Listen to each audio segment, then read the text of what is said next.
Hybrid orbitals have क्या बेटा, same shape. Hybrid orbitals have same shape, same size, same energy, but different orientation. But क्या बेटा, different orientation. Different orientation.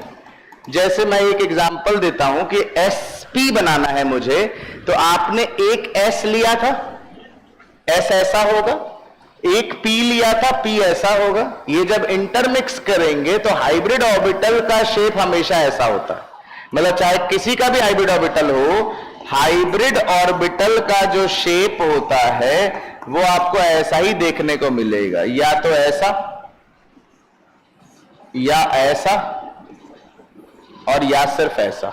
Indian author ज्यादातर इसको use करते हैं. मतलब हमारी किताबों में या जब आप पढ़ेंगे तो सारा कुछ एक तरफ चला गया, यानी जो इलेक्ट्रॉन डेंसिटी है वो सारा एक तरफ है, इधर बिल्कुल इलेक्ट्रॉन डेंसिटी नहीं है. तो फॉरेन ऑथर कहता है जब है ही नहीं तो दिखाने की जरूरत नहीं है. या फिर आप दिखाना चाहते हैं प्लस माइनस तो ऐसे भी दिखा सकते हैं, लेकिन ज्यादातर जो आपको मिलेगा, जो हमारी किताबों में, भारत की किताबों में मिलेगा, वो आपको ऐसा मिलेगा. क्लियर है? मतलब समझे क्या हुआ?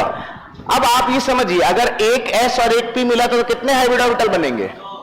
1s और 1p मिला था तो कितने हाइब्रिड ऑर्बिटल बनेंगे? 2. तो यहां पर कितने? तो 2. आपको ऐसा दोनों का शेप वगैरह सब कुछ क्या होगा? सेम होगा.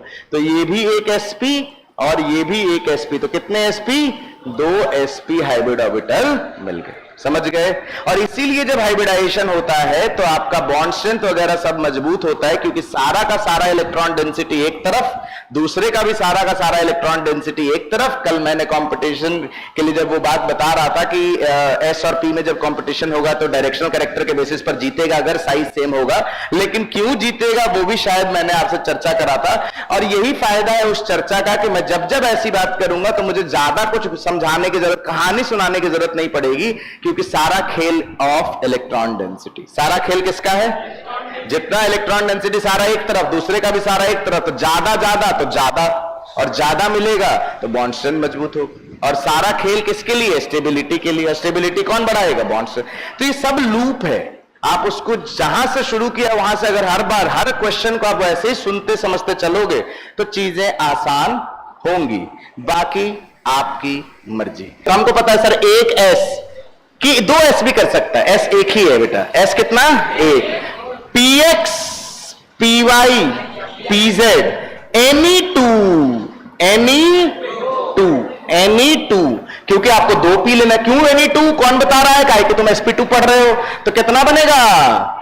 3sp2 hybrid orbital. यानी s प्लस आप px ले लीजिए, py ले लीजिए, pz ले लीजिए, इसमें से any 2 ले लीजिए, तो हमको मिलेगा 3sp2 माने 3 sp2 हाइब्रिड ऑर्बिटल मिल जाएगी. अब कहता है sp3 hybridization, s plus px plus py plus pz all 3.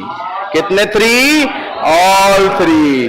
अब जब ये पार्टिसिपेट करेंगे तो 4 sp3 हाइब्रिड ऑर्बिटल.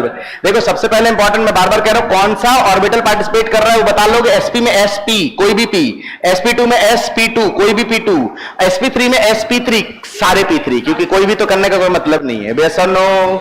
तो कितने हाइब्रिड ऑर्बिटल बनेंगे? 4. तो एग्जाम्पल S, अब मैं वो भी डायग्राम नहीं बना रहा हूं, वो भी आपको घर पे बनाना है. गोला गोला बना के, क्योंकि इसका गोला पता है, इसका गोला सब पता ही तो है, और sp3 सेम ही होता है तो वो लिखने की जरूरत नहीं. एग्जाम्पल हो गया क्या? CH4. एग्जाम्पल क्या हो गया? CH4. अब जब हम CH4 बनाते हैं तो हमारे CH4 का स्ट्रक्चर होता है, आपको समझ गए ना क्या क्या करना है घर पे जाकर के. तो आपका CH4 का स्ट्रक्चर ऐसा देखा गया, और ऐसा देखा गया तो इसका बॉन्ड एंगल मिला 109.5 डिग्री या फिर 109 डिग्री 28 मिनट. तो बॉन्ड ज्योमेट्री क्या हो गया? टेट्राहेड्रल. ज्योमेट्री क्या हो गया? टेट्राहेड्रल. बॉन्ड एंगल 109.5 डिग्री के कितने? 6, 109.5 डिग्री के कितने 6,